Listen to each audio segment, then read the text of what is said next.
Hello everyone. कुछ हमारे student की डिमांड थी कि सर आप मल्टीपल चॉइस क्वेश्चंस क्यों नहीं कराते। तो जैसा कि क्लास आप लोगों की एग्ज़ाम भी है यूजीसी का या पीजीटी का या आप कोई भी कॉम्पिटिटिव एग्ज़ाम देते हैं तो वहाँ पर आपको इम्पोर्टेंस हो जाता है कि आपको अच्छी तरह से उस चैप्टर का कॉन्सेप्ट क्लियर हो और उस चैप्टर के जितने भी मल्टीपल चॉइस पॉसिबिलिटी बनती है वो आपको नॉलेज भी होनी चाहिए।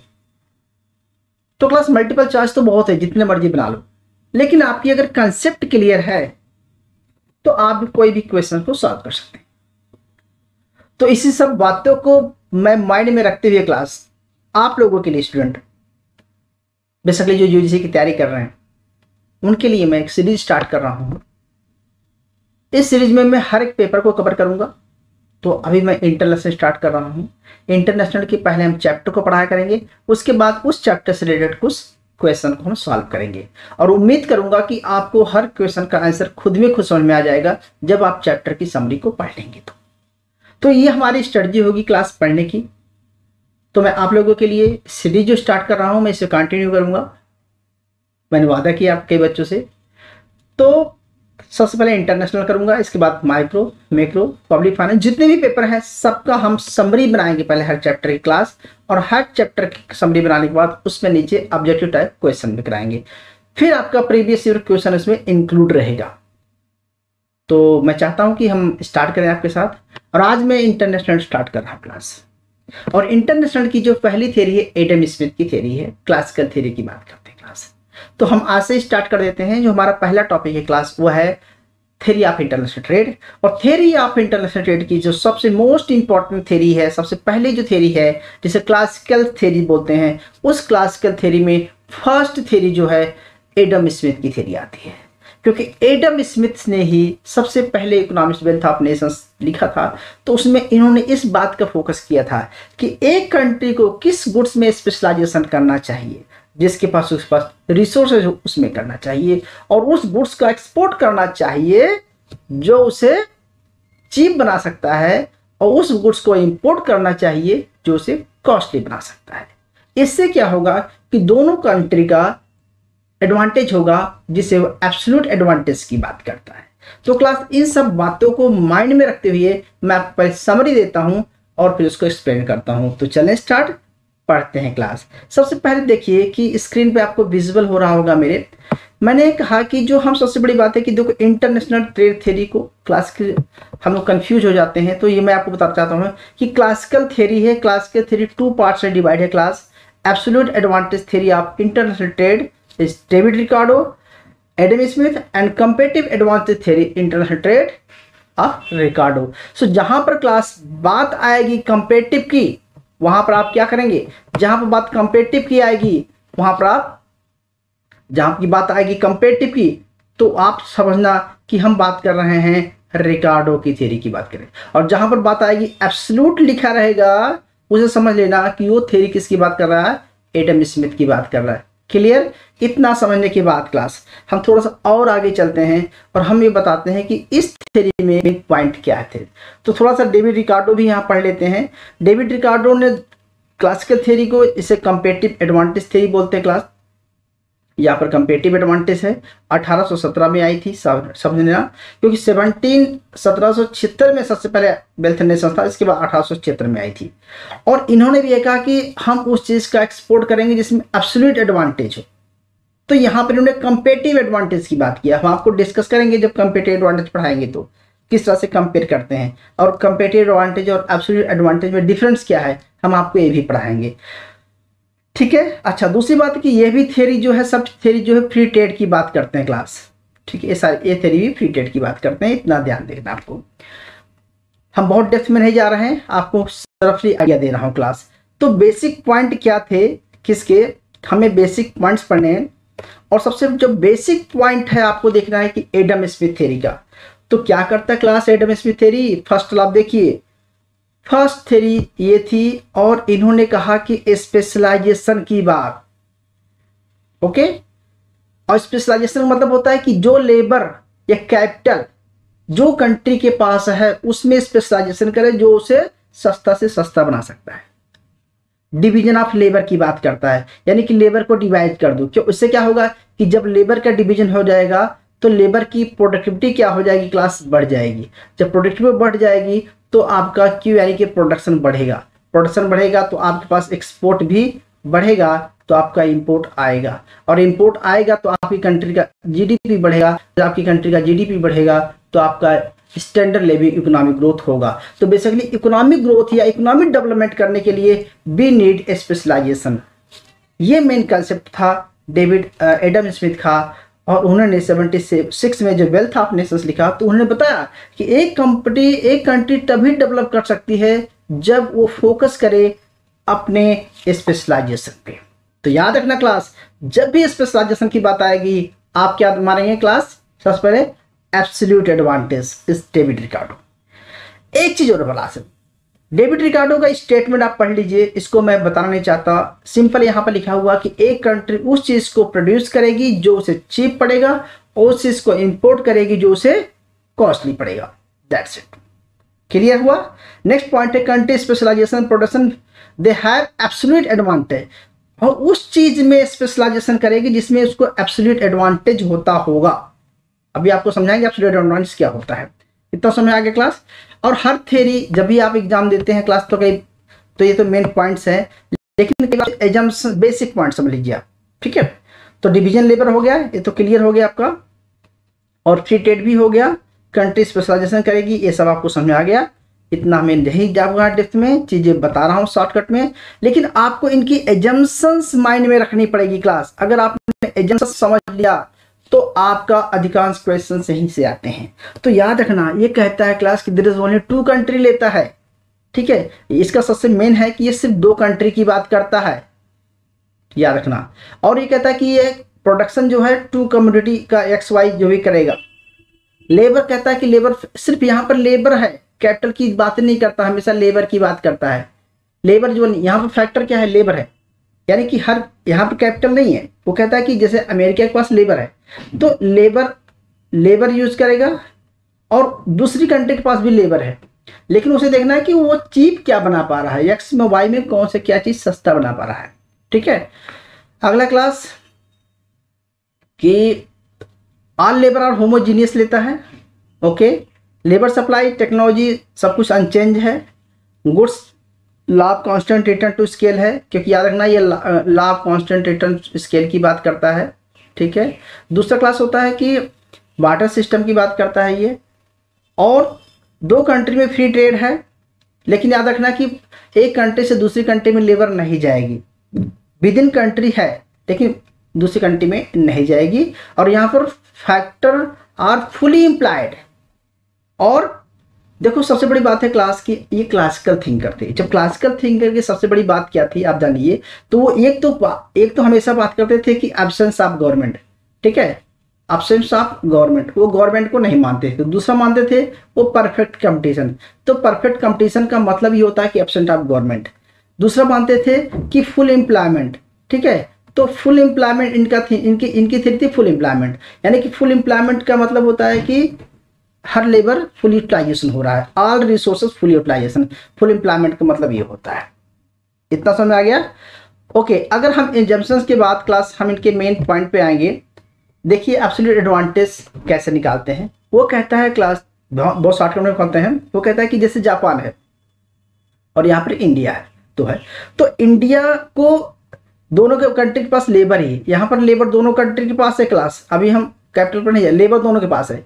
तो उसे कहता है कि उसके यहाँ जो एक लेबर है वो 20 राइस का प्रोडक्शन करती है, और इंडिया में एक लेबर चीज को 10 प्रोड्यूस करती है।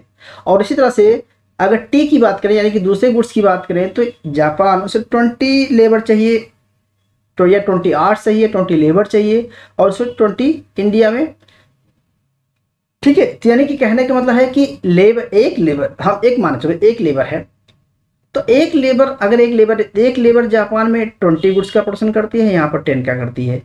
तो और एक लेबर यहाँ पर जापान में 10 है, आप 20, तो आपके अकॉर्डिंग क्या आएगा, ये क्या प्रोड्यूस करेगा।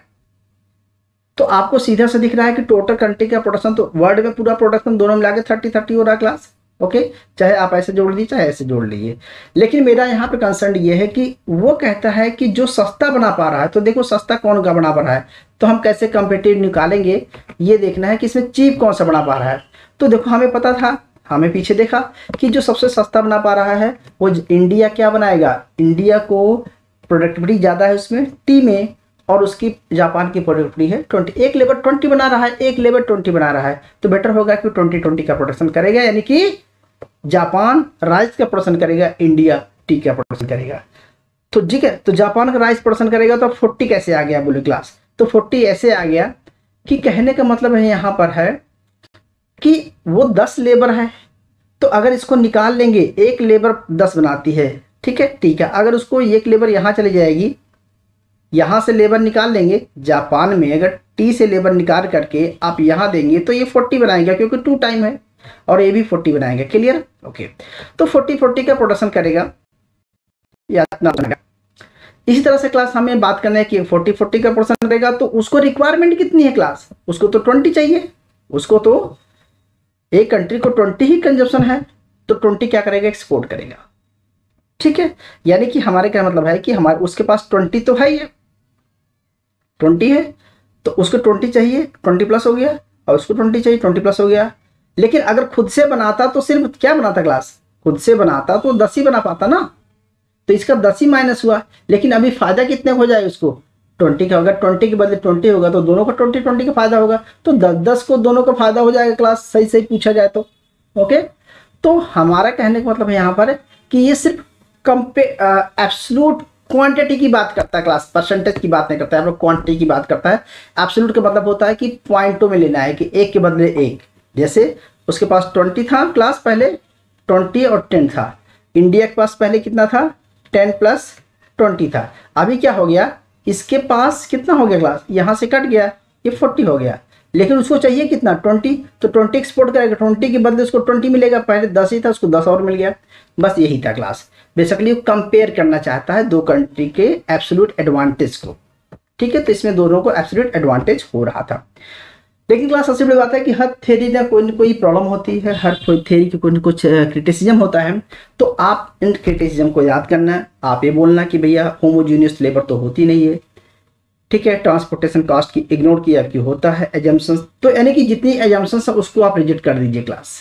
ठीक है, रिजेक्ट कैसे करेंगे, no same test, no one side theory है, सिर्फ लेबर लेता है, ये नहीं देता कि मार्केट, कहता है कि सप्लाई करेगा, डिमांड की बातें नहीं करता है, टेक्नोलॉजी की नेगलेक्ट कर देता है, फुल एम्प्लॉयमेंट कभी होता नहीं है, फ्री ट्रेड कभी होता नहीं है, टू कम्युनिटी की बात करता है, 2 से 2, अगर जिस कंट्री को नहीं उस गुड्स की जरूरत है वो कैसे एक्सपोर्ट करेगा, फुल मोबिलाइज इंटरनली होता नहीं है, ये गलत है, लेबर माइग्रेंट हो रही है। तो एक समय बाद ये पहले थ्योरी थी, लेकिन अभी थ्योरी की वजह से थ्योरी को रिजेक्ट किया था, फिर एब्सोल्यूट थ्योरी दूसरी थ्योरी पढ़ते हैं। तो अब क्लास अक्सर मैं आपसे बात करूं कि चलो भैया आपने तो सारा बता दिया क्लास, ये सारा ऐसा था, एजम्पशंस क्या थी, बेसिक पॉइंट क्या थे, इसका कैसे निकालते हैं। अगर अब आपसे क्वेश्चन पूछा जाए क्लास तो कैसे सॉल्व करेंगे, तो चलिए हम मल्टीपल चॉइस क्वेश्चन स्टार्ट करते हैं, और इसमें देखेंगे कि आप कितना सही कर पाते हैं।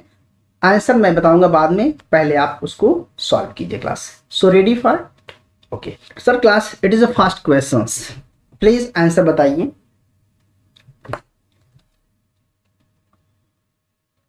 बता पाएंगे आप, प्लीज बताइए आंसर्स, फिर मैं देखता हूं आंसर।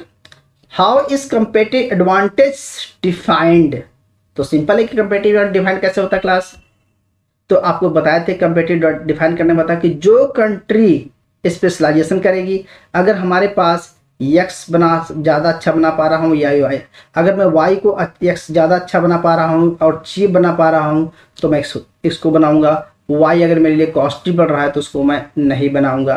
तो इसका मतलब होता है कि हम एक्स को बना करके वाई को एक्सपोर्ट करेंगे, वाई कंट्री जो दूसरा सस्ता बना हमें एक्सपोर्ट करेगा, तो इसके अकॉर्डिंग पहला आंसर क्या आएगा,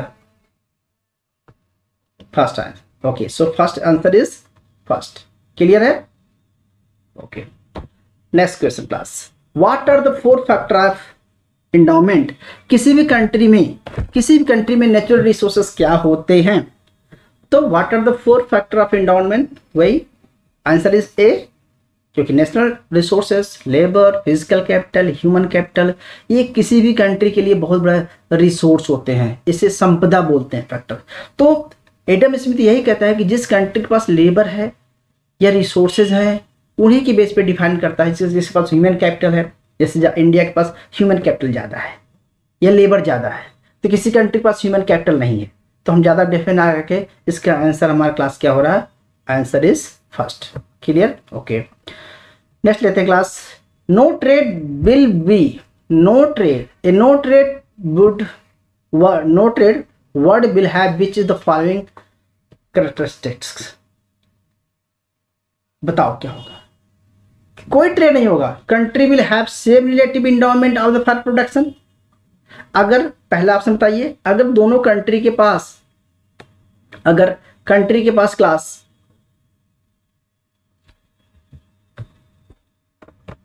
आंसर तो बता दिया, लेकिन आपको बताना चाहता हूं क्लास। देखो क्या है कि दोनों कंट्री के पास नो ट्रेड होगा, कब होगा? जब दोनों कंट्री के पास, all country have same relative endowment, दोनों कंट्री के पास सेम है, लेबर उसके पास ही, लेबर क्या करेगा?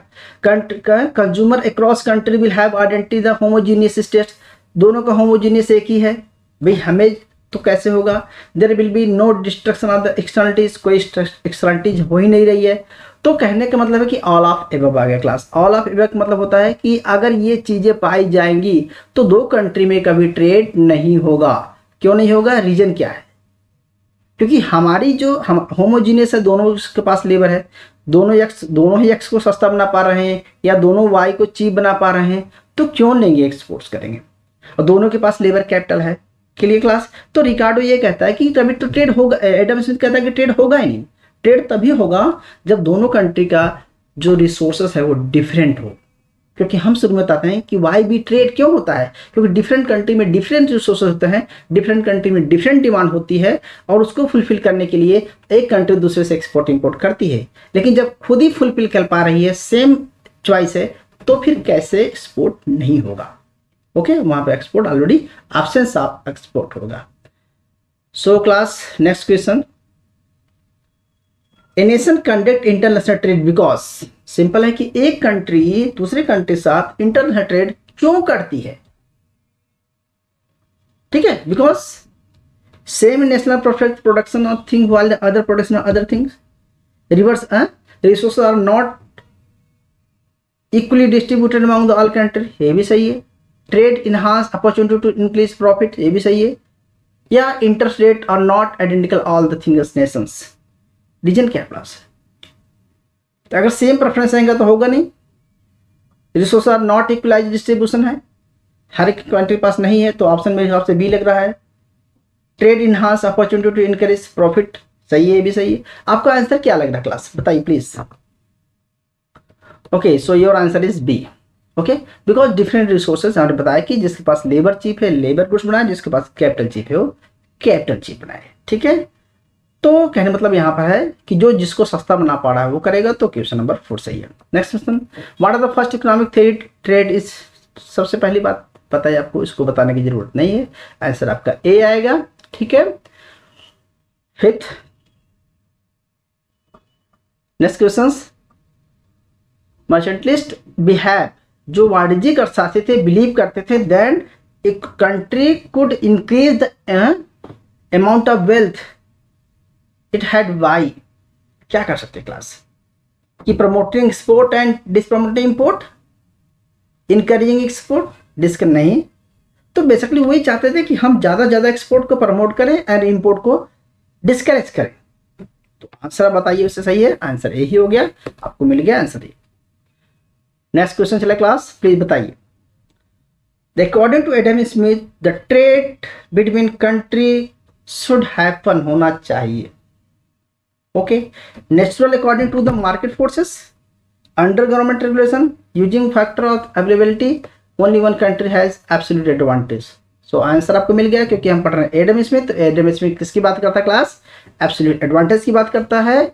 आंसर इज डी सही होता है।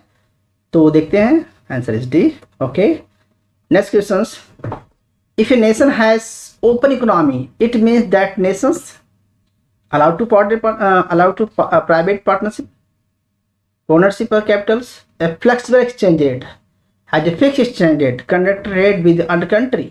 अगर क्लास यहाँ पर ओपन इकोनॉमी की बात हो रही तो यहाँ पर फिक्स एक्सचेंज रेट की बात नहीं हो रही, फ्लेक्सिबल की बात नहीं हो रही, यहाँ पर ट्रेड का अदर कंट्री के साथ ओपन हो रहा है, तो सिंपल सा है। तो एडम स्मिथ ने हमेशा फ्री ट्रेड की बात किया है, ओपन इकोनॉमी की बात करता है, ठीक है, कोई बैरियर नहीं है। तो इसका मतलब आंसर क्या आएगा क्लास, आंसर इज डी।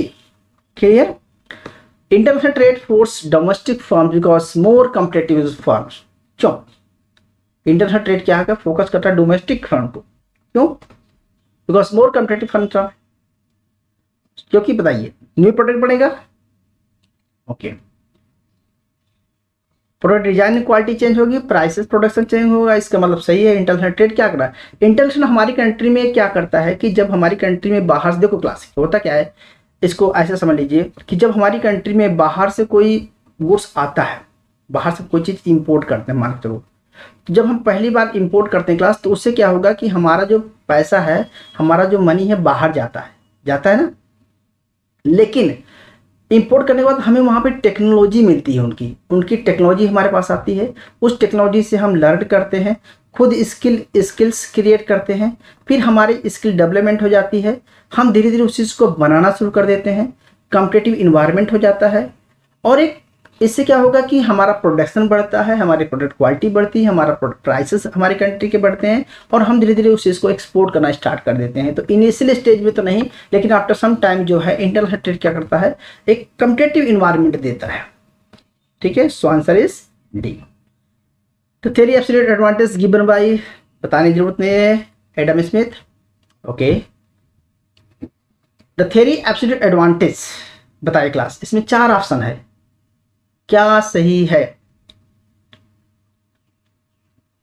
तो बताइए प्लीज। आई थिंक ए, ये describe the situation where are 2 country A and B and potentially 2 goods which can trade X Y, A is absolute better at production X and B is absolutely better is production Y, and so it is if A specialization production A and B in Y and they trade together, both country will gain।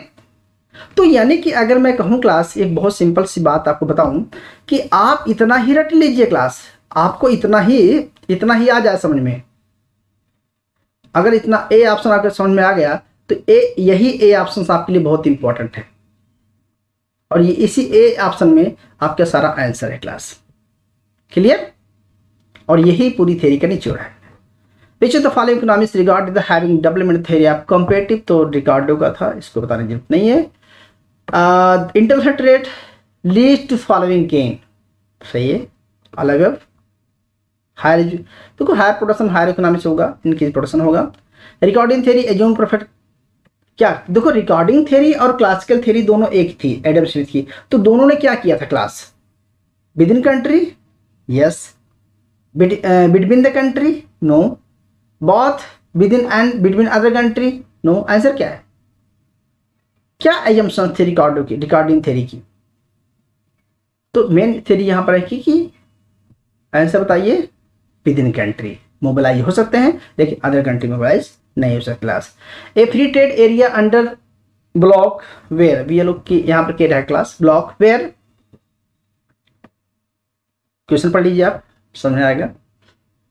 A country agreed to reduce the element of tariff barriers all goods and import and other member of nations, ये हो सकता है, okay.